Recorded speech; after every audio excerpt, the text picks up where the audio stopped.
আসসালামু আলাইকুম প্রিয় দেশবাসী ও বর্তমান সরকারের প্রধান উপদেষ্টাকে আমি বলছি যে আপনি আওয়ামী লীগের নিবন্ধন বাতিল করলেন।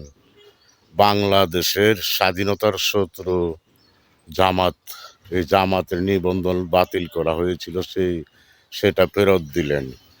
তো জুলাই আন্দোলনে যে সামনের সারিতে রয়েছে আমজনতার পার্টি, তারেক তারেক রহমানকে আপনি নিবন্ধন দিলেন না, এই জামাতকে নিবন্ধন দিলেন।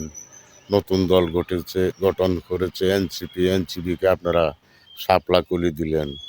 তো তারেক রহমান আপনাদেরকে কি করেছিল? সে তো দেশের স্বাধীনতা ফিরিয়ে আনার জন্য সে এই যে স্বৈরাচারের বিরুদ্ধে যুদ্ধ করেছিল।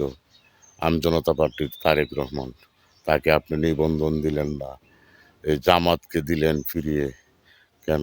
জামাত কি দেশের স্বাধীনতার জন্য কিছু করেছে, না স্বাধীনতার বিরোধিতা করেছে? তারা এখন চায় জুলাই সনদের টিকিয়ে রাখার জন্য গণভোট।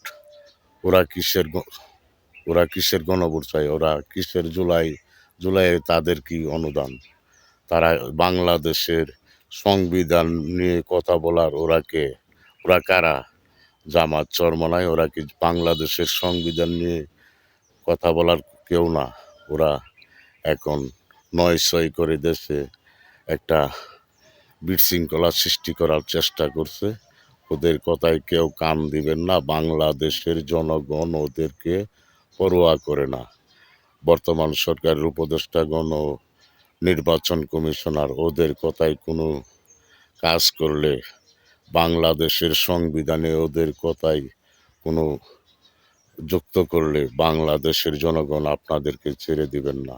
আর আইন শৃঙ্খলা বাহিনীকে বলছি, আপনারা জুলাই আন্দোলনে স্বৈরাচার ঘটানোর জন্য আপনারা শতকরা ৬০ ভাগ সহযোগিতা করেছেন, এখনো সহযোগিতা করেন। দেশের গণতন্ত্র ফিরিয়ে আনার জন্য একটা সুস্থ নির্বাচন হয়ে যেন এই বাংলাদেশে গণতন্ত্রের সরকার প্রতিষ্ঠা হয়, সেই জন্য আপনারা চেষ্টা করুন।